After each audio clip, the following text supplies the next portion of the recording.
Hi, I'm Rabbi Jonathan Kupetz. I'll be officiating this memorial service this morning along with Cantor Buch. We're here this morning to remember as death has taken our beloved Harvey. Our friends grieve as their world has been darkened. In their tears, there is loneliness. We ask that they find the presence of loving friends. We ask, God, that you be with them as well. For Harvey's love that united us in life and which death cannot sever.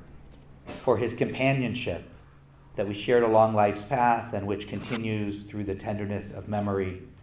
For the gifts of his heart and mind that brought us joy and happiness and are now a precious remembrance. For all these and more, we give thanks.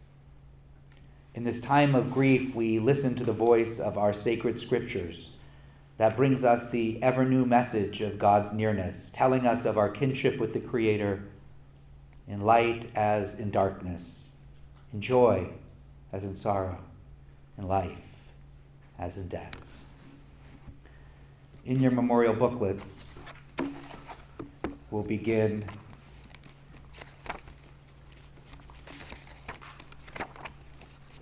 with Psalm 23, with which most of you are familiar. We'll begin on page 6 and 7. Begin in the English, and then Cantor Buch will chant the Hebrew words. Top of page 7. The Lord is my shepherd, I shall not want. He maketh me to lie down in green pastures. He leadeth me beside the still waters. He restoreth my soul. He guideth me in straight paths for his name's sake. Yea, though I walk through the valley of the shadow of death, I shall fear no evil, for thou art with me. Thy rod and thy staff, they comfort me. Thou preparest a table before me in the presence of mine enemies. Thou hast anointed my head with oil, my cup runneth over. Surely goodness and mercy shall follow me all the days of my life, and I shall dwell in the house of the Lord forever.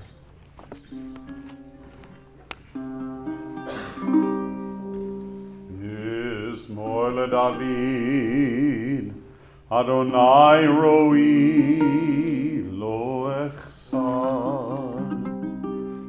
Binodeshe yarbetzeni, al me menuchot yenachaleni, nafshi yeshovev. Yancheni v'maglei tzedek lema'an shemo. Gam ki elech begetzal mavet lo ira ra ki ata imadi shivtecha umishantecha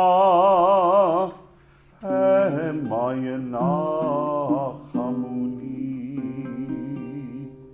Ta'aroch lefanai shulchan negen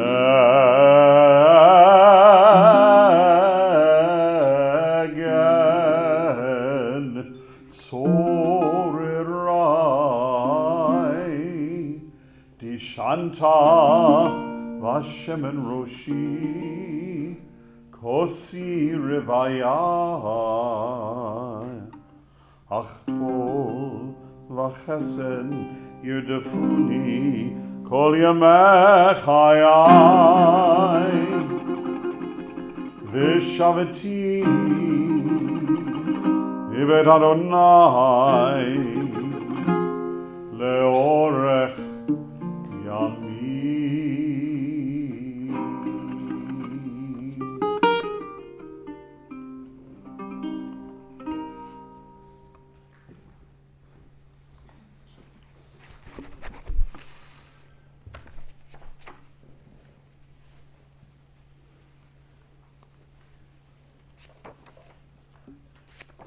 Turn to Psalm 121, which you'll find on pages 12 and 13.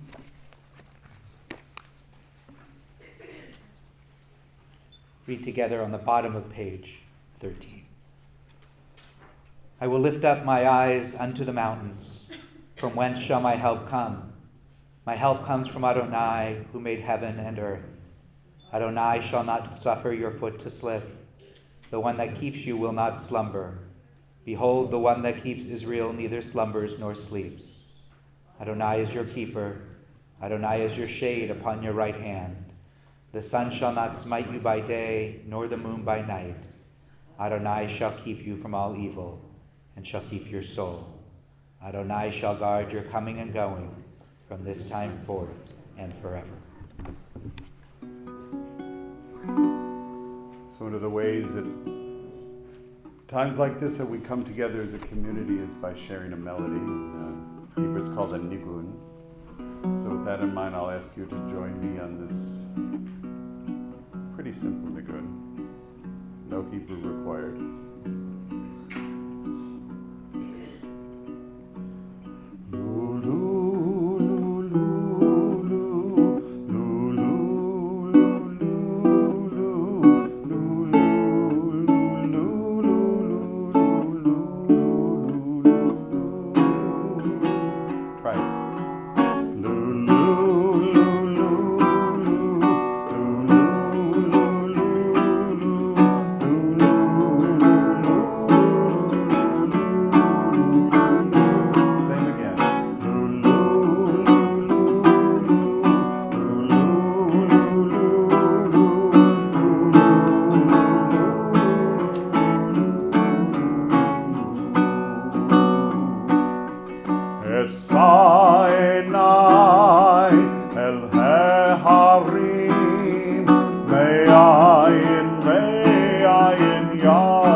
From the book of Ecclesiastes, and these aren't in your booklet.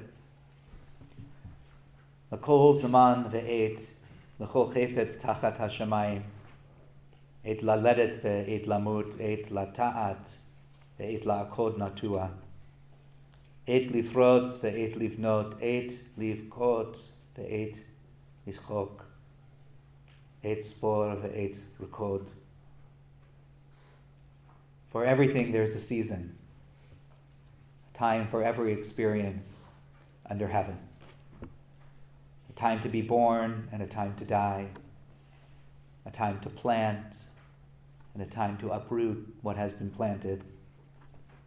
A a time to tear down and a time to build up, a time to weep, a time to laugh, a time to grieve and a time to dance, a time to throw stones, a time to gather them, a time to embrace and a time to refrain from embracing, a time to seek and a time to lose, a time to keep and a time to discard, a time to tear, a time to sow, a time to keep silence, and a time to speak. I'm often struck at times of mourning about the ways that we grieve and remember in both those modes of silence and of speaking, that we can't fully ever capture what our loved one meant to us in words, because it just goes so far beyond that. There's all that we just can't really express. We remember those things in the memories and the deep recesses of our heart and in the feelings that arise in us when we have certain memories. But we also remember by speaking, by telling stories, by laughing, by crying, by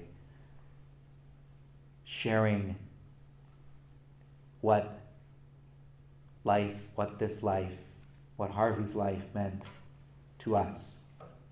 So this morning we have some opportunity to hear from some folks about Harvey. The names are listed in this program. And so we'll go in the order that stuff is listed there. So I don't know if, as I go through, if some people may be coming up together. If you are, feel free to do that. So we'll begin at the top of the list with Nigel.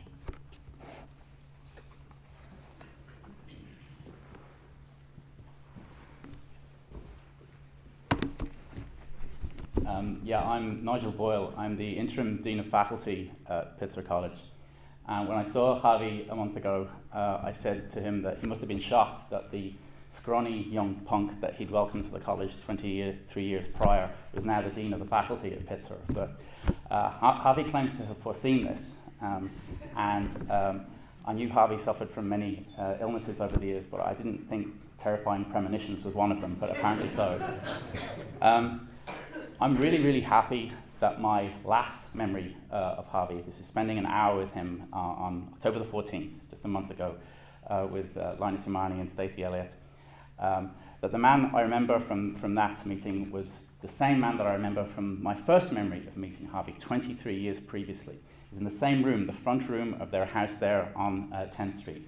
23 years ago, in my first semester at the college, there was this faculty discussion group that would meet in faculty houses to discuss interdisciplinarity or something else. It was some Al Bloom boondoggle that was set up, and I would go and have wonderful meetings at colleagues' houses, and then Sheila Kister would put checks in my box, and I didn't quite understand it at the time. But anyway, but on October the 14th this year, as in 1992, Harvey was boasting about his students. Harvey loved his students, and he must have had some lousy ones over the years, but he only ever talked about the good ones. And sure enough, at this last session, he was able to tell me that his current students, Leo and Mirabel, were actually the best students he'd ever had. And I know there's some alums here today, and I hope they don't take offense. I know Justin flew down all the way from San Jose this morning to be told that 9-year-old Mirabel is a far finer student than him, but Harvey loved his students and always enjoyed talking about them. On October the 14th, as in 1992, Harvey was talking to me about Italian cars and Southern California car culture. He always waxed lyrical on this. I was actually pleased that he was frail enough on October the 14th. He didn't show me to the door, because then he would have seen that after 23 years in California, I'm still driving a beat-up Kia minivan. So, but nonetheless. But most of all, when I talked to Harvey last time, Harvey retained that inquisitiveness. He wanted to know what I was doing, what I was interested in, what Linus was doing, what he was interested in. And he always had this about his colleagues. Harvey was a wonderful economist, but he was phenomenally widely read. I don't know what proportion of the family income went on subscriptions to journals and newspapers, but he seemed to read absolutely everything. And he took an interest in his colleagues and what they were doing. And this took the form for many of us of the famous Botwin clippings service. So that once he knew what you were interested in your box would be these clippings with HB, usually written in red ink, on a subject. Harvey Botwin at Pitzer was our first search engine. I think, again, for the younger people here, this back in the 1990s, there was no internet, no Google or anything. But as with Google, so with Botwin, a word that started as a noun became a verb. I would tell Harvey, I'm really interested in new labor organizing among Latinos in Southern California. And it was Botwin. The stream of articles would start appearing. So those are my memories of Harvey, a very proud teacher, a car aficionado, someone who really cared about his colleagues and what they were doing, and someone who became a verb. Very happy memories. Thank you, Harvey.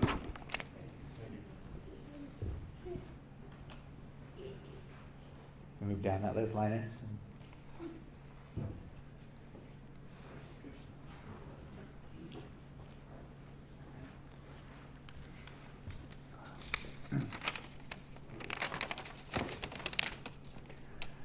So my name is Linus Yamane, and I'm a professor of economics and currently associate dean of faculty at Pitzer. I first met Harvey back in February of 1988, almost 28 years ago. And he welcomed me into his well-appointed office in Scott Hall. He had a plush white carpet there, a couch. All the bookshelves were covered in the solid kind of white-blue sort of decor. And Harvey was wearing one of his famous shirts. I think it was the one with the medicine cabinet in the front. It was obvious to me immediately that this was an unusual professor. Since Pitzer was my first job out of grad school, I didn't really know what to expect. And Harvey welcomed me to Pitzer by giving me a ride in his red Alfa Romeo, and he took me to the Laverne United Methodist Church, perhaps the same Alfa Romeo that Dustin Hoffman drove, to the same church in the 1967 movie The Graduate. And of course the license plate in the car says The Grad. I sat in on a few of his lectures just to get a sense of how to teach at Pitzer, and he taught to a packed house in Avery 201, which is the largest lecture hall that we have at Pitzer. And he clearly loved all of his students, and his students loved him. His most famous lecture was about how no one on the planet really knows how to make a pencil. And there are people that know how to make wood. There are people that know how to make lead, rubber, erasers, etc. But the market brings all of these together to produce a pencil. So he was famous for that lecture. And as Nigel mentioned, he was also famous for his clipping service. He subscribed to dozens and dozens of newspapers, journals, magazines, and he knew exactly all the things that I was interested in. Whether it was macroeconomics or Japan or Taekwondo, he'd always be sending these clippings into my Scott Hall mailbox on a regular basis. I think it was when I was coming up for my third year review, my contract renewal. I had his daughter Michele in my Principles of Macroeconomics class. And you might expect this to be a rather stressful and awkward sort of predicament for any junior faculty member to have the daughter of the senior faculty member in their class. But Harvey put me completely at ease, and it was just great having Michele in my class that semester. So I could not imagine a better colleague than Harvey. He was always supportive and encouraging. Whenever I developed a new course and ran it by the field group for approval, Harvey would always say, that sounds like a wonderful course. I wish I could take it. Right? Every year, Harvey and Harriet would have the econ field group over to their house for a lovely evening and dinner. Harvey was there when I got married. He was there when I got tenure. He was there for me when I got divorced. And he was there, he was still there, and he was there with me again when I got married again. So I could always count on him to be there for me. It was actually many years before I realized how lucky I really was. I was assumed that, and economists do this, we assume things. We assume that that all field groups were, functioning as smoothly as my field group. And it took me many years, and now that I serve in the Dean of Faculty office, I know very well that most field groups do not function the way as smoothly as our field group functions. And so I could tell you some stories, but that's for another day. So it was Harvey who really set the standards for that term, collegiality, on a daily basis, and for that I'm eternally grateful.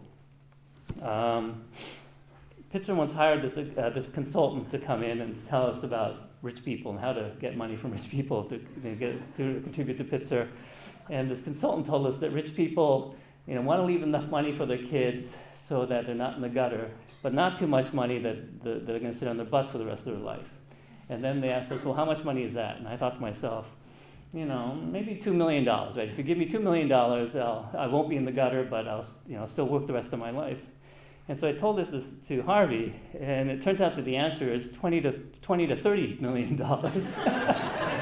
And so I said to Harvey, gee, I could easily sit on my butt for the rest of my life if I had $20 to $30 million. And Harvey said, well, that's because you weren't raised properly. So Harvey used to run an economics program in London during the summer, and Tracy McDonald Trindle, who really wanted to be here today and couldn't make it, used to talk fondly about how Harvey introduced her to Chinese dim sum in London during that summer program. And she spearheaded the establishment of the Botwin Economics Fund. And so we now take all our senior economics majors out for dim sum in San Gabriel every fall. And so I promise to make sure that Harvey's legacy will live on for many, many years to come. As much as Harvey loved his students, it was always really obvious to me that more than anything else, he loved his wife, Harriet. He loved his children, Alan and Michele. And he just adored his grandchildren, Mirabelle and Leonardo. He once told me that, all grandparents think their grandchildren are amazing, but that Mirabelle really is a genius.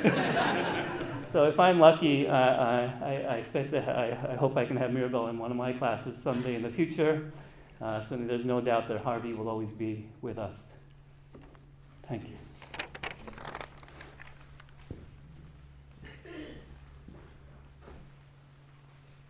Rudi?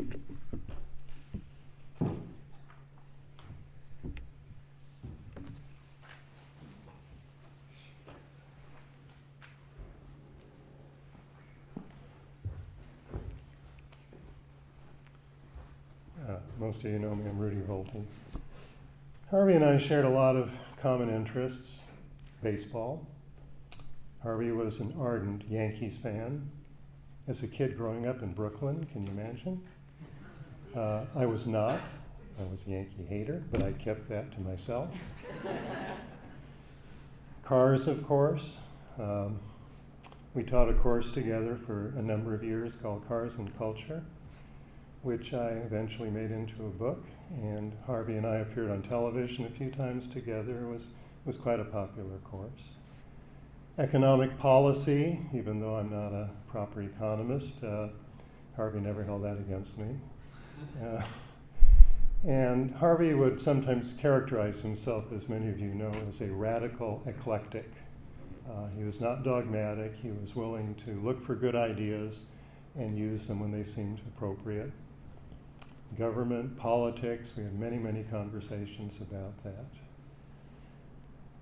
And in all these conversations, ranging from the starting pitching of the Yankees to current starting lineup of the political parties as we run up to the presidential election eventually, it just reinforced always with me, this is one of the sharpest people I've ever encountered. Harvey was really, really brilliant. It's a word that gets tossed around a lot, but for Harvey it was very, very appropriate. Some things we didn't have in common, our taste in clothing, for example. But it was never just simply that kind of chit-chat about common interests. I think there really was a bond between us that I really do cherish. I came to Pitzer really not quite ready for prime time, fresh out of grad school, and Harvey was one of the people who really helped me, mentored me, helped me see the rope, know the ropes, get through things. And as both Nigel and Linus have pointed out, the most important characteristic of Harvey as a teacher was his love and respect for his students. That came through again and again, and it always is demonstrated when you have some kind of gathering and talk to alumni. Harvey's name comes up very frequently. So I'll conclude. I'm not Jewish, but I have a decent vocabulary of Yiddish, and I'll just simply close by saying Harvey was a mensch, with all that implies. Thanks.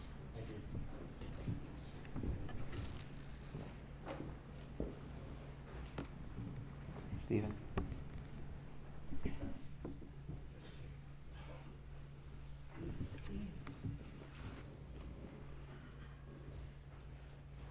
Thanks. How are you? See you.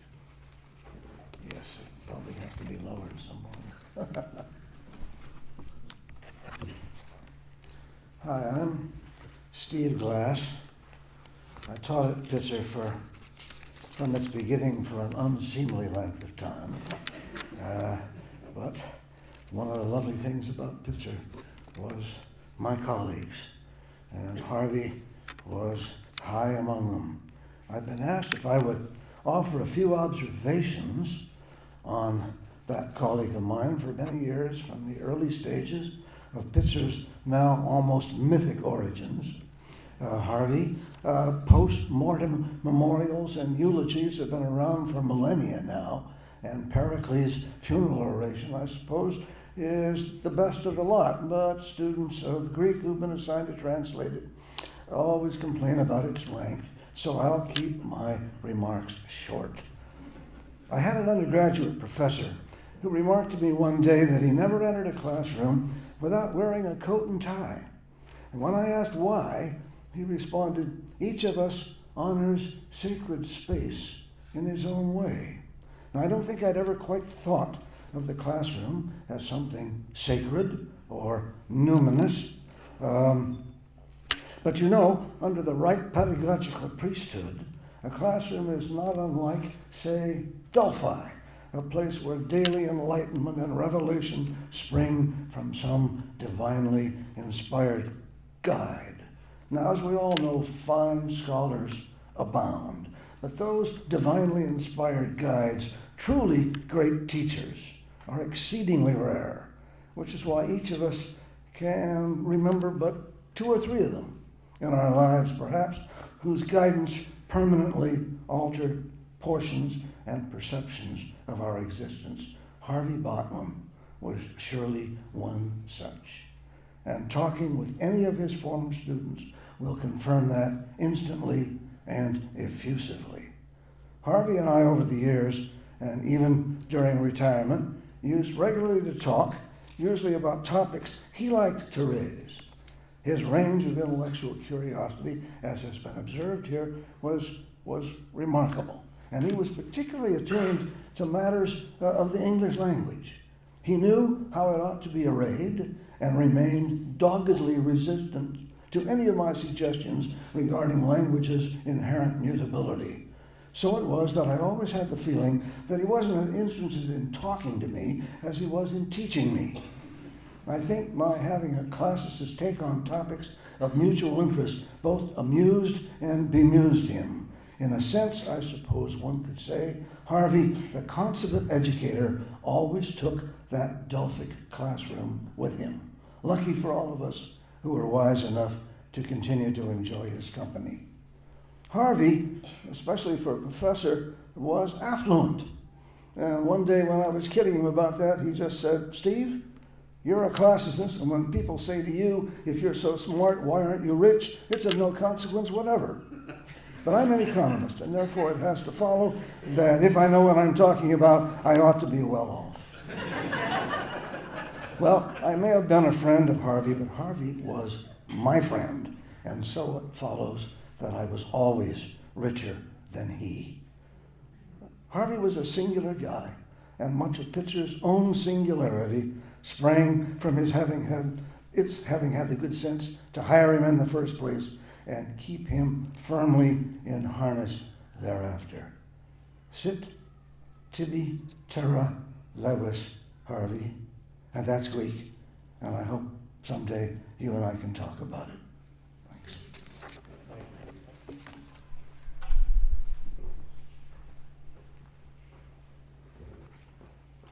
Now, ready?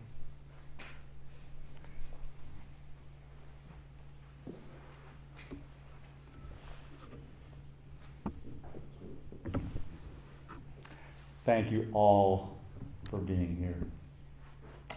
All of you, thank you so much. Every one of you means a lot to my dad. And as Nigel said, he cares more about us. Even toward the end, he was really sick and tired of being sick and tired, and he was sick and tired of people wanting to know about his situation. He only wanted to know how we are doing. And I know that's how he always was, even before he went into his condition. And thank you, Nigel, for acknowledging that. And thank you, Linus, for acknowledging how he was always there for everybody, beyond the call of duty. And Rudi, you were exactly to him as he was to you, and often talked about you, and loves your daughter Katie. I can't wait to hear more of what she's doing. And Steve, he always called you Steve, never Steven. And I was happy to see Al Schwartz in the parking lot. I acknowledge that he is the most remembered organizer and spearheader of protests in Claremont history. And being a UC Berkeley graduate, it's really near and dear to my heart. And I know some of you are thinking something, and I'd just like to clear the air, that in the words, the immortal words of Donald Trump, this is my real hair. This is. And Melania does it every morning. Yes. So, Harvey was the rock and roll econ professor. If I had to say who he was in his life, the only other rock and roll econ professor I know is Mick Jagger, who also went to London School of Economics. Some of you know. I know you all know. Anybody in economics knows. Right, so Harvey, he's got the goods. So don't be misunderstood. All the haters want to be, and you think you could, but you can't. So don't try it at home, because then you'd be screaming like the kid at home alone. You'd be crying like a baby in the crib, dripping baby foods on your baby bibs. So get back to school. Maybe you can get some learning. Maybe wise up to the millions he be earning. You'd be burning with jealousy and hate. Can't stand to see a brother God made so great. He's got talents, but he's also got looks. The triple threat facts is he got the hooks, you remember. And don't ever forget, don't ever forget, don't ever forget the man that Harvey is. 3 words: integrity, passion, and compassion. When it came to integrity, he always told me, be a man of your word. Like Steve said, and you said, a mensch. Right. Be a man of your word, be a person of your word. Don't make a promise if you can't keep it. Everything you say you're going to do, follow through. If you want to have a very blessed, happy, lucky life, say what you do and do what you say. And as far as passion, put everything you have into what you do. Everything you have. He was the rock and roll professor. He dazzled his classes like a rock star. he did it like a rock star. He really was. He loved his audiences, and his audiences loved him. And many kids are rock stars, like Gene Simmons, kids who went to Pitzer, Nick and Sophie. They're often blasé about when their parents are on stage and all the thousands of cheering, screaming, adoring fans, and talk about how there's dad making a fool out of himself. But when I was going to a few courses, when I had the opportunity, I was thinking economics. And I really hadn't heard the reputation of how exciting he was to his students. And I have to say, the courses that I sat in with my dad, he did excite me. He really got me excited about a subject that most people would not maybe think would be the most exciting. But he said economics was, in his opinion, the perfect social science, because with statistics, it can actually explain a lot of sociological phenomena. And for him, that was particularly important, and I commented to him that helps make sense out of a world that makes nonsense. And as those who know my dad know, his father, who I'm named after, his father was Abraham, but they also called him Al. And so I was named after him, and my Hebrew name is Abraham ben Herschel. My father's Hebrew name is Herschel, and he was Herschel ben Abraham. So we were the same names turned around. But his father passed on when he was 7. And ironically, I am now 48 years old, and my grandfather Al was 48 when he had his third son, Harvey, his third and youngest son, Harvey. And also my grandfather Al passed away in 1948. And when my father passed on just a few days ago, it was on the 16th. 3 times 16 is 48. And also, we were very conscious of numbers and dates. So we informally belonged to the Pomona College 47 Society, which some of you know in the mathematics department, like Indian Hill Boulevard is exit 47. There's 47 steps going up to the administration building in Pomona. There's 47 eucalyptus trees that were built. It all goes back to the Rabbi Jesus, who they credited 47 miracles to him in the Bible, although the scribes said there were many more, but that's the number they put because it was a miracle and biblical number with the 40 and the 7. And also silver is the 47th element on the charts, which is a miraculous element because it is life-giving.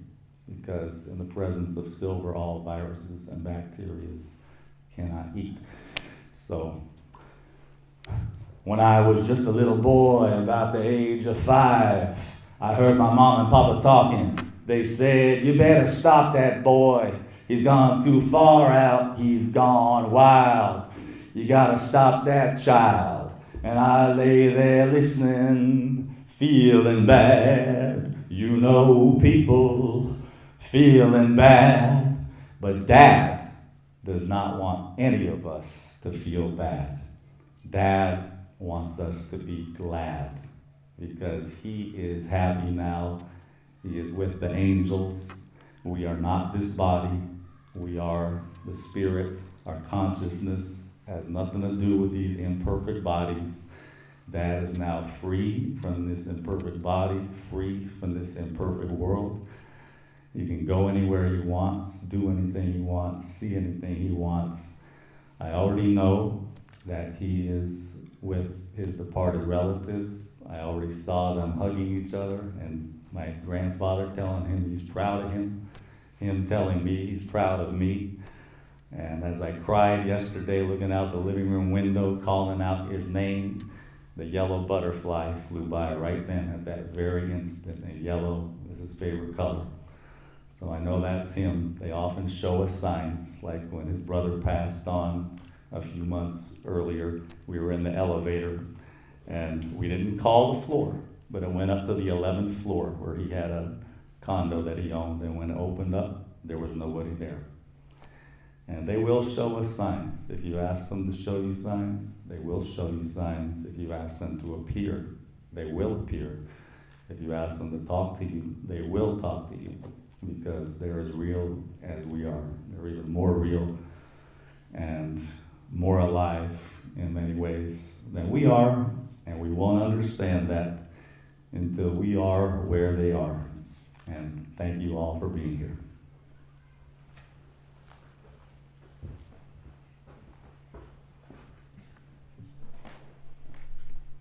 Now I invite his daughter Michele to come on up.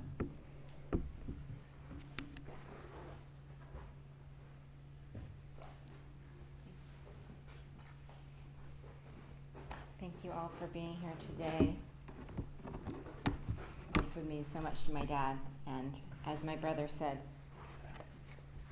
he cared for everyone here very much. And as anyone who knows my father knows, he had one of the biggest hearts I've ever known. And I've been very busy doing everything with my mom in these last days, and taking care of my children, and reaching out to everyone I possibly could to let people know about today. And so I'm going to speak from my heart. My dad was a man who loved me more than anyone ever has, besides my children, my mom, and my dear Hope, and others, and my brother. It's hard to measure that, but all I can say is that I also am an extremely loving person because of my dad, and I feel that we have so much in common. And I want to share some fun things about my dad. Everybody has fun anecdotes. You know, one of the things that my dad loved were Malamars, and I happen to have a box here, and this is very special to him because it reminded him of childhood. He had a very childlike spirit always, no matter how old he was. He loved life so much, and I think this reminded him of New York and his childhood, and he shared this with us and with anyone he could. So this is something that is very Harvey. Another item, also from New York, I want to share. The New York Yankees. And you know, one of the things that sustained my dad as life continued to keep him at home was watching television, which he watched voraciously, and especially watching baseball. So this is something that figured very importantly in his life, and these are actually ice cream cups from Baskin-Robbins. 31 flavors that he also loved very much. Ice cream was also very key to him in any way possible, and so we made sure that each of the kids got one of these from Baskin-Robbins. And Baskin-Robbins was important to me because he used to take me there all the time as a kid. Finally, the day before he passed. right, and I speak for my mom too, who's here, and that the day before he passed away, he specifically asked for some ice cream from 31 flavors, which my mom had hand scooped for him. My dad loved traveling, and he especially loved Paris. And because of that, I did too. And I began to love French at an early age. He created a summer program that took Pitzer students to Paris, Brussels, and London for many years, and I started going at age 6.5. And as soon as I figured out that I couldn't communicate in that language, I was determined to learn it, and it became very important to me, and a language that I loved, and a place that I loved, and continue to love very much. It is true that one of my father's favorite lectures, and one he gave Mirabelle along with other important lectures in Grandpa School, was the lecture about the pencil and its importance. And I just want to read that I have received endless emails from wonderful and beloved students, including Carrie Barr, including Susan Feniger, who credits my dad with her success in many ways because he encouraged her as a student at Pitzer. And here I have one from Luke Hunsberger, who writes, "I am saddened to hear the news about my first and favorite professor I had as an economics student at Pitzer. I remember my first class, a night class where we all sat around a large table. He picked up a pencil and showed it to the students and marveled at how such a simple creation that we now take for granted, once as hunter-gatherers, would have been impossible to create. Even if they devoted their whole life, they would not have been able to create the rubber for the eraser or smelt the lead for the point. How far we have come as an economy. I never forgot this lesson, even though it has been over 10 years ago. Professor Botwin is the reason why I now am studying for my master's, so I may one day also become an economics professor. His memories will live on." This is just one of many emails and instant messages and comments on Facebook that I have received with so much love for my dad. And anyone who knows me can honestly say that I'm on the phone more than anyone ever should be, and I agree with that. But this time, I finally had reason to be as involved in social media and reaching out and on the phone every single moment, practically that I wasn't sleeping for the last few days in reaching out to let everyone know how much my dad cared about them and wished that they could be here too. As the rabbi said, there aren't enough words. I could stand here for days, for months, for years talking about my father, but I will share that I loved him very much, and I was very proud of him in his very dignified and humor-filled fight to the end, and he gave and gave until he couldn't any longer. And I feel very strongly that in his honor, we should all make an effort to live our best lives and to live lives that feel true and make us happy, because that is what he'd want.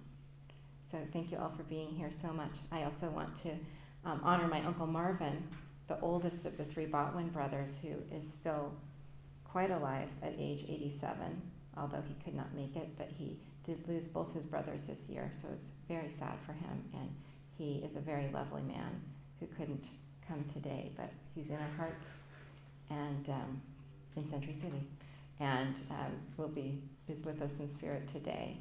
And I know that there are so many students and others from across the country who wish they could be here for my father, and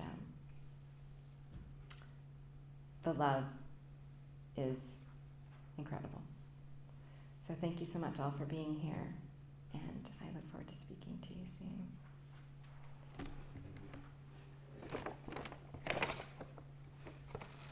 He also liked mints.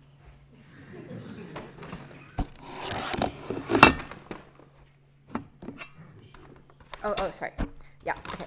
Let me conclude my very ad hoc speech here. My dad, as you all know, was very flashy. You know, he liked fancy things. He loved gold.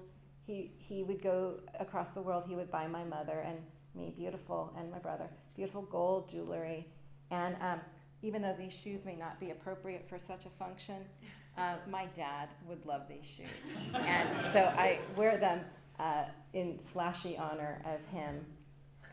Actually, there are two more things I think I would like to say before I do end my time up here.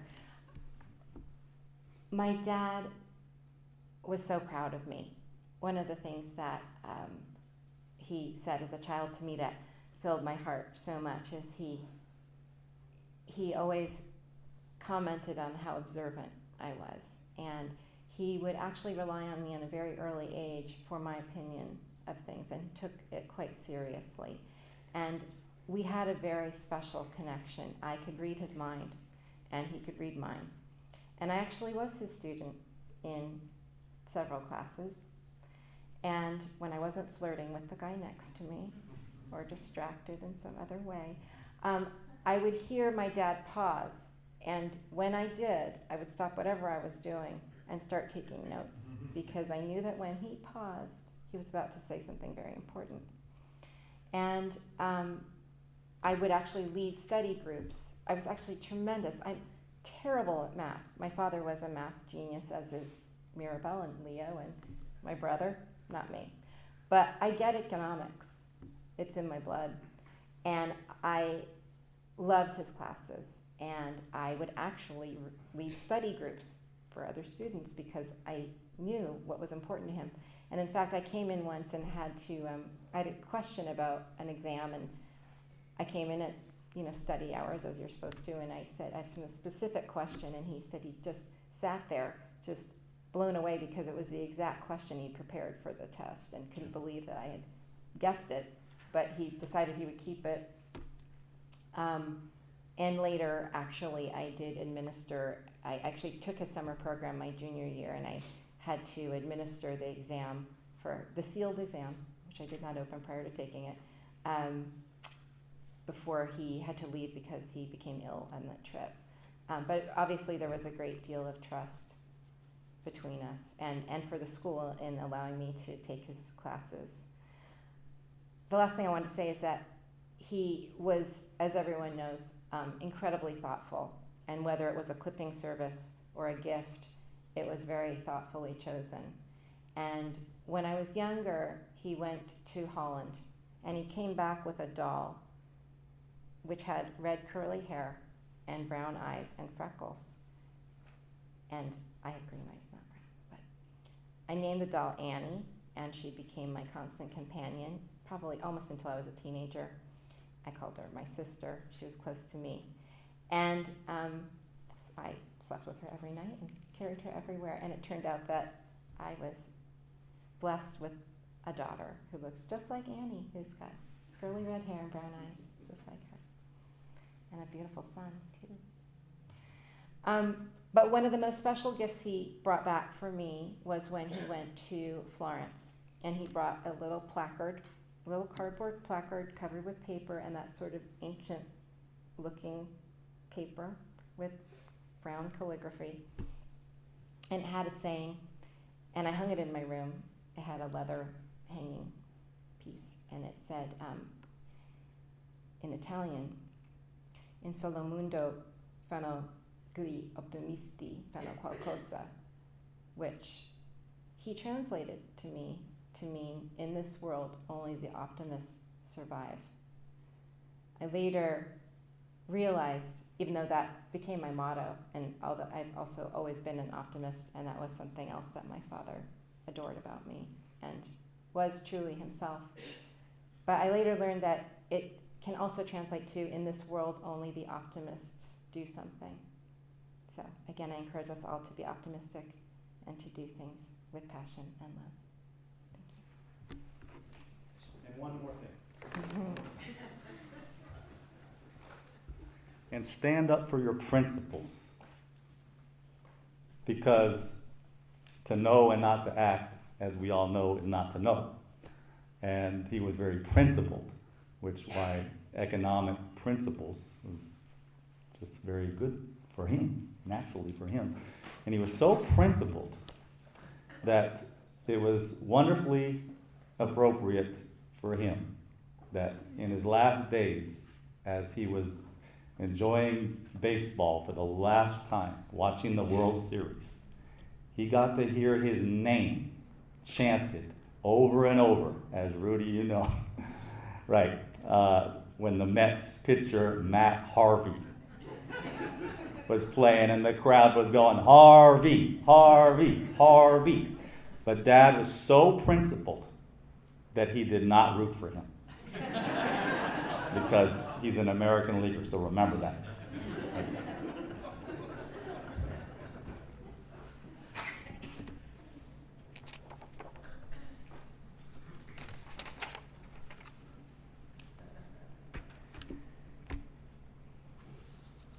I'm just going to fill in a little bit before we move toward the conclusion of our memorial service this morning. We mentioned already, Al mentioned that his grandfather was also Al, was Avraham, and Harvey was born in Brooklyn in 1940 to Lillian and Abraham. Two brothers, Richard, who we also heard recently died, and his older brother, Marvin. He was really smart all through. He went to college when he was 16 years old. You heard about his that he was a car nut, but I'm going to tie that story in. I'm going to tell a Harriet and Marvin story as to how they met. But they were. It was in Florida, and it was a stormy night, and it knocked out the power in the theater where Harvey and his friend were, and so they decided to go to the drive-in, not the drive-through, but drive-in restaurant, as they often had. And of course, Harvey was in a really nice car, that Cadillac with the fins on the back, that if you've been to their home, those same fins are in the stick out of the swimming pool in the backyard. And Harriet came in and almost hit the car, but she didn't, as she came in and started up a conversation. And Harvey's friend asked Harriet out, and she said, "Well, no, I won't go out with you, but I'll go out with him." That was the beginning. She made a choice right there, and she was still. This is basically an entire adult life that they spent together. She was a senior in high school, and he was a young college student. I mean, young because he went to college so young, and that was the beginning of a wonderful relationship that they built together with a wonderful family, and that's what brought him, in addition to his teaching, which we heard so much about today, and the impact that he had and the love that he had for his students, that they had for him. Truly, the greatest loves in his life were his wife and his children and his grandchildren and his family. They were really the ones who were the most important to him.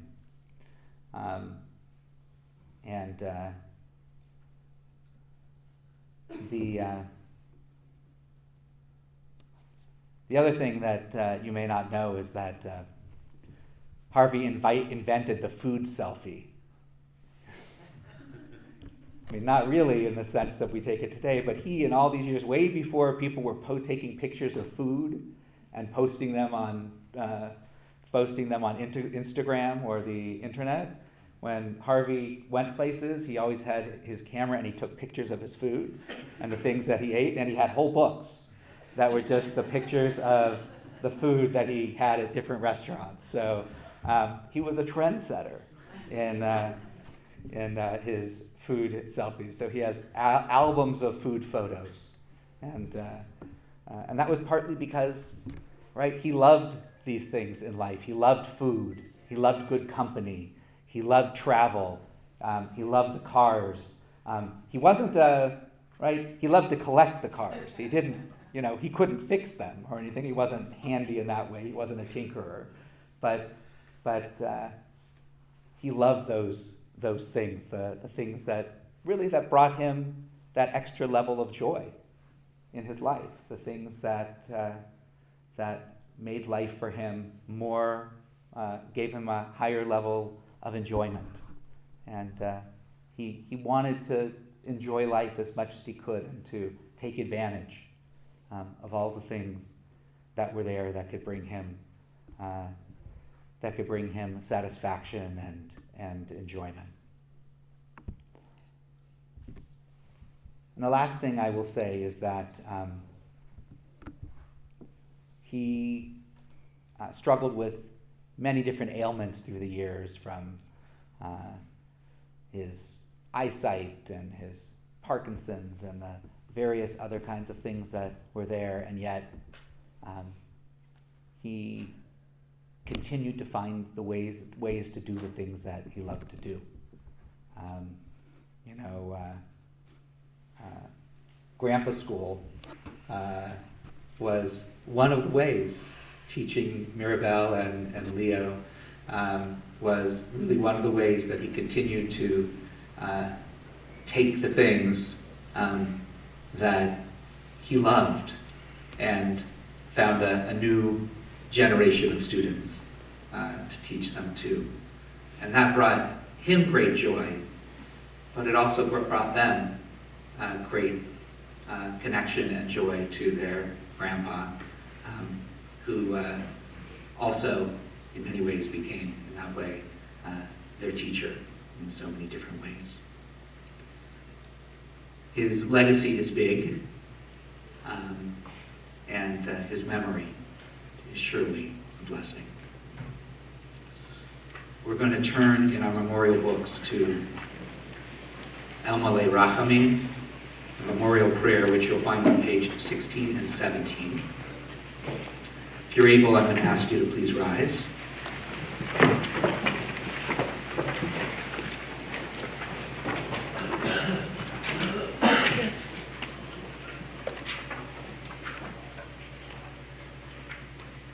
O God, full of compassion, who dwells on high, grant perfect rest beneath the sheltering wings of your divine presence, among the holy and pure who shine as the brightness of the firmament unto Harvey Botwin, who has gone to his eternal home. Author of mercy, bring him under the shelter of your wings, and let his soul be bound up in the bond of eternal life. May you be his inheritance. May his repose be in peace. Amen. Elmale Rachamim Shochein Mamronim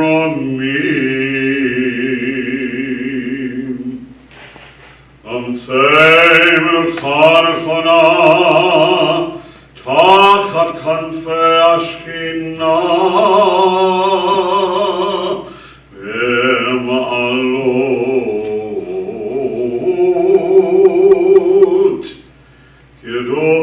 Kedoshim utehorim kezoar rakia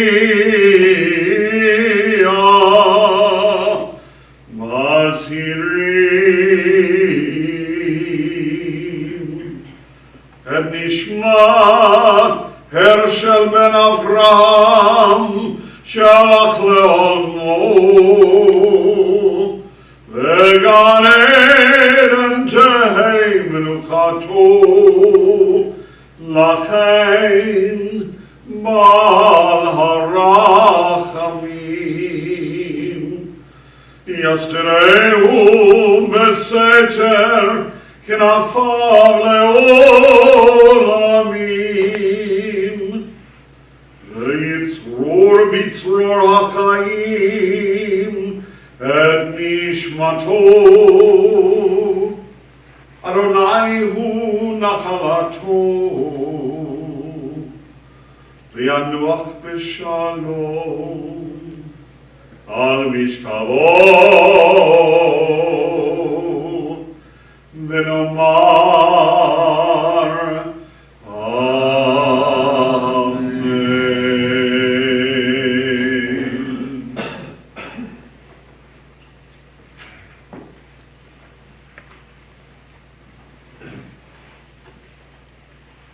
Leda hi reshit v'tira tachlit.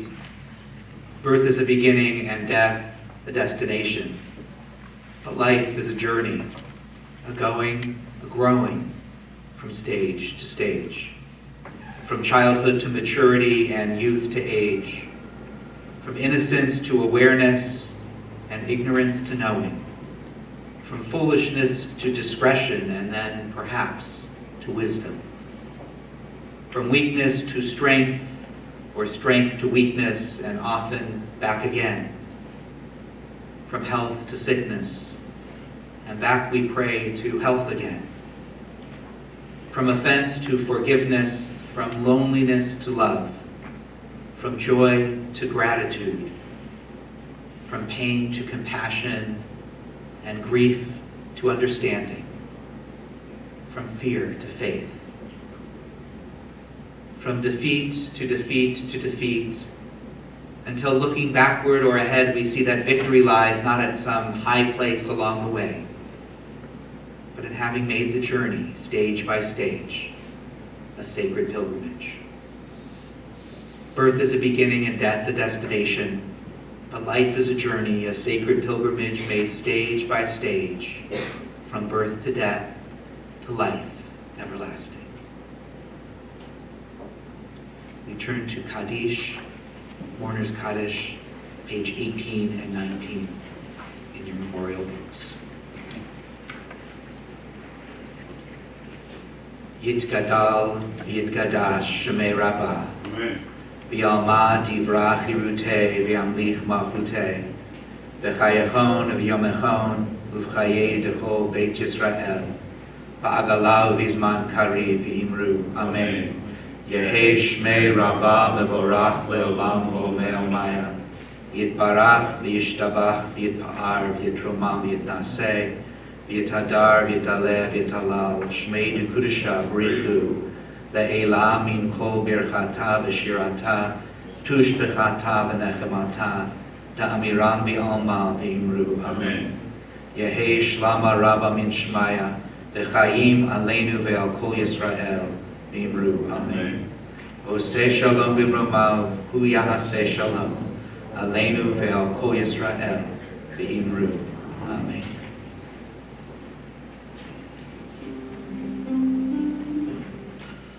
Oseh shalom b'bromav, hu yaseh shalom aleinu ve'al kol Yisrael v'imru. Amen. Yaseh shalom, Yaseh shalom, Shalom aleinu ve'al kol Yisrael. Yaseh shalom, Yaseh shalom, Shalom aleinu ve'al kol Yisrael. Oseh shalom b'bromav, hu yaseh shalom aleinu ve'al kol Yisrael v'imru.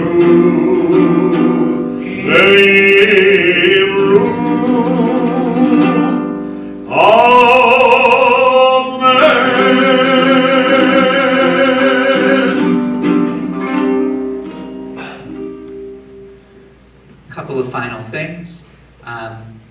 If you can, the blue books, the memorial booklets, if you can just put them back in the basket in the lobby so we can reuse them. The other things are you're welcome to take, and if you didn't get before, there's more of these on the podium out there, which is more stuff on Harvey. And please join us for a reception in the social hall as soon as we're done. And because of that, I brought a little bread in here so we make a motzi, a little blessing over our food so we can go in there and eat. If you know the blessing, please feel free to join me.